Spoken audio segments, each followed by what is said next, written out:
Проблемът с милите хора. Това беше едва втория път, в който Петър се видя с новия си приятел Стоян извън училище. Стоян беше първият истински приятел на Петър, първият човек, с когото щеше да приложи всичко, което е научил за това как да бъде добър човек и да общува с другите. Двамата тъкмо влязоха вътре, след като цял ден караха колело. Седнаха на дивана в хола и Стоян развълнувано попита Петър: "Искаш ли да гледаме Спайдърмен? Филма харесва ли ти?" Петър отговори с неутрален тон: "Да, харесва ми, готин е, хайде да го гледаме." Двамата тихо гледаха филма до след обяд, след което родителите на Петър дойдоха и го взеха. Всъщност, Петър вече беше гледал филма и го мразеше. Обаче искаше да бъде мил, което според него означаваше да поставя нуждите и желанията на другите пред своите собствени, за да не разстройва хората, и затова постави Стоян на първо място, избегна всякакъв вид конфликт на интереси и се съгласи да гледа. Обаче почти всеки път, когато беше на гости, Стоян пускаше да гледат Спайдърмен. Въпреки че Петър от време на време правеше някакви опити да пропуснат гледането на филма, той никога не каза на Стоян директно и категорично какво чувства. Вместо това, Петър просто спря да излиза със Стоян, тъй като тайно се натоварваше от това, че двамата рядко правят или гледат нещо, което и той иска. Стоян беше изключително объркан от това, което се случва. Чудеше се какво не е наред и защо изведнъж от нищото загуби приятел. Когато попита Петър какво става, така и не получи отговор, само пренебрежително отбягване на темата. Няколко години по-късно в гимназията Петър стана част от няколко приятелски компании. Получи по-голяма свобода, изкара си шофьорска книжка. Вече можеше да ходи навсякъде. Започна доста да излиза с приятели извън училище и да прекарва наистина много време с тях. За първи път му се наложи да се съобразява с плановете, които има с различните му приятели, и да се съобразява като цяло с хората и него самият. Всеки път, когато някой го молеше за услуга или просто да излязат, той се страхуваше да го сметнат за незаинтересован или някой да не се разсърди. Затова почти винаги се съгласяваше. Много често се случваше някой в последния момент да му предложи нещо и той съответно да се съгласи, което водеше до припокриване на плановете му, налагаше се да отлага и да намира начин да отменя уговорки. През всичките си години в гимназията Петър прекара много малко време със себе си. Прекара много малко време с хобитата си, в нещата, които са му интересни, не можеше изцяло да се отдаде на училището, не се чувстваше спокоен. Дори често се чувстваше омаловажен и използван, защото правеше прекалено много от нещата, които другите искат. Тайно започна да се озлобява от това, което се случва. Около завършването на училище, заради характера си, няколко негови приятели приключиха взаимоотношенията си с него. А самият Петър умишлено спря да общува с по-голямата част от приятелите си, което беше много странно и необяснимо за тях. Те бяха объркани и се чувстваха гадно от това, че изведнъж просто си тръгна и никога повече не ги потърси. Няколко години по-късно, по време на следването си в университет, Петър започна първата си сериозна истинска връзка с едно момиче на име Виктория. Всичко беше невероятно. Свързаха се по много специален начин. Вики беше красива, мила, забавна и интересна. Благодарение на нея Петър откри неща за себе си, които дори той не знаеше, че съществуват. Чувстваше щастие, чувстваше се жив и много скоро за първи път в живота си се влюби с цялото си сърце. Обаче с времето всичко започна бавно да се разпада. Виктория често правеше неща, които караха Петър да се чувства гадно. Минаваха се дни без да му отговори на съобщенията, излизаше с приятели без да му казва с кого е и къде е, без да го покани, не проявяваше търпение за нищо и винаги държеше Петър да е този, който да прави компромиси със себе си, с плановете си и с нуждите си. Минаха се 3 години. За тези 3 години чувствата на Петър се промениха. Вече не усещаше тази връзка, която имаха в началото. Сякаш двамата се бяха променили и то много. Той се гордееше с това, че е мил, че е грижовен партньор, че във връзката им няма скандали. Затова и рядко споменаваше нещата, които го притесняват. Почти не повдигаше въпрос за недостатъците в характера на Виктория или проблемите между тях двамата. Като цяло избягваше всякакъв вид спорове, караници и скандали. Ние май никога не се караме, сподели на свой приятел. Просто не се чувствам добре от начина, по който се държи с мен. Все едно не ме разбира, дори не се опитва да ме разбере. Не знае какво искам или как се чувствам. Преди си мислих, че ме познава, но в момента дори не знам дали пука за мен. Приятелят му го попита: "Пепи, ти май не се чувстваш много добре с нея в последно време. Не е, че се опитвам да ти давам акъл, но мислил ли си да се разделите?"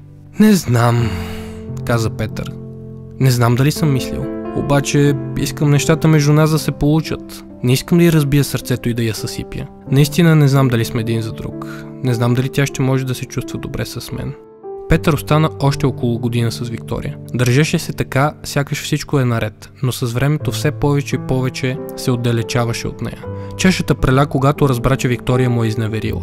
И въпреки всичко, той остана с нея още няколко месеца. Тя се оправда, че се чувства пренебрегната и че вече не усеща обич. Той каза, че ще се опита да я разбере и да й прости, но всъщност му се искаше директно да сложи край на връзката. Не се мина много време и така и направи. Най-после осъзна колко голям глупак е бил. Да се раздели с нея беше едно от най-трудните неща, които някога е правил. Завърши университет. След дипломирането започна да се ориентира къде и какво ще работи.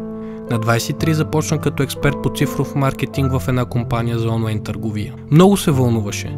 В офиса винаги се усмихваше и с радост правеше всичко, което го караха, дори когато беше извън длъжността му. И все пак винаги предлагаше помощта си, за да може да не изостават с работата. Просто не искаше да разочарова колегите и шефовете си. В един момент започна да усеща как интересите му и амбициите му не се припокриват с работната му среда. Пак дойде момента, в който той се нагърбваше с прекалено много неща и не успяваше да смогне с всичко. Изключително много не харесваше начина, по който другите се отнасят с него. Чувстваше се използван. Петър продължи да работи във фирмата още няколко години, въпреки че заслужаваше по-добро работно място и че мениджърите така и не го възнаградиха адекватно за трудът, който полагаше. В един момент просто не издържа. Напусна, без много обяснения и оправдания. От нищото. Просто си тръгна. Той беше един от най-приятните хора, които човек може да срещне. Винаги се грижеше за другите, за техните желания, стараеше се да бъдат щастливи. Никога не искаше да накара някого да се почувства зле. И така, в един момент се оказа на 28 години, сам, почти без приятели, с малко, но пък в същото време изключително сложни връзки зад гърба си и неловки и напрегнати отношения с колегите и шефовете си от миналото. За последните години нямаше почти никакъв социален живот, да не говорим за приятелка. Чувстваше се много объркан, чувстваше, че е изолиран от самия себе си. Петър реши отново да започне да излиза на срещи. След няколко несполучливи опита, той срещна една наистина уникална жена. За разлика от Виктория, тя беше спонтанна, екстровертна, не беше виждал нещо подобно. Казваше се Никол. По едно време на третата им среща двамата седяха на беседка в един парк, докато слънцето залязваше над тях. Говориха си за всевъзможни неща, дори за лични, като чувства, случки от миналото, а това не беше типично за Петър. Той и разказа за приятелите му от миналото, за моменти с бившите му гаджета. Не знам, имам чувството, че всички са егоисти.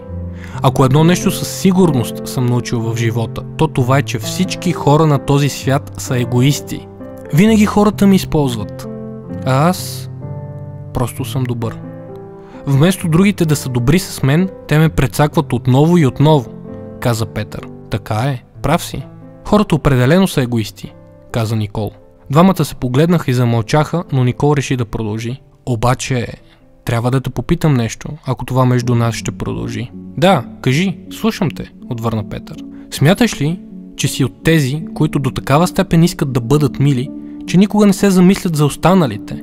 Попита Никол. И объркан от този парадоксален въпрос, Петър я попита какво точно има предвид, а Никол продължи. Имам предвид, казвал ли си някога на когото и да било как точно се чувстваш? Казвал ли си, че не искаш да правиш дадено нещо или че не искаш някой друг да прави това, което прави? Когато се е налагало, говорил ли си за проблема, който има и опитвал ли си се да го разрешиш? Не искам да бъда груба, но изглежда, че винаги си очаква хората да знаят как се чувстваш и да се отнасят с теб добре, само защото си мил с тях. За втори път двамата се спогледаха мълчаливо. Ами, просто не обичам да споря. Не обичам да се заяждам с хората и да създавам проблеми без причина. Още повече, когато другите би трябвало да знаят кое е правилно и кое не е, отвърна Петър.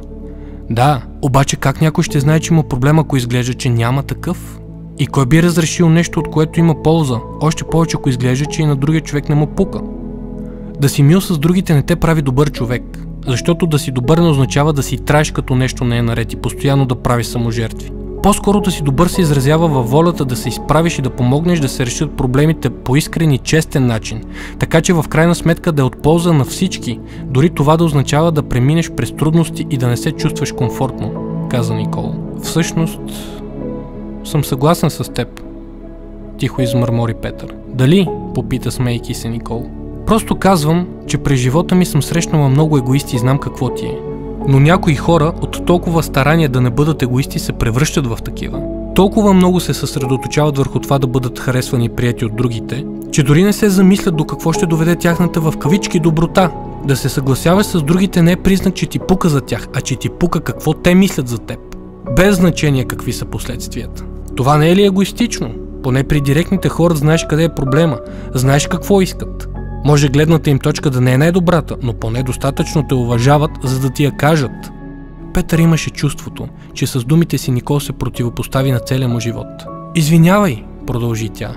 Не исках да прозвучи нападателно. Просто съм длъжна да попитам. Имаме по-малко време за губене на тази възраст, нали разбираш? Да, не, разбирам, каза Петър със смях. И какво, Пепи? Другия уикенд свободен ли си да се видим? Трябва да отидем в новия ресторант, който откриха до нас. Петър замълча, след което каза: да, всъщност, може би трябва да забавим малко нещата. Край.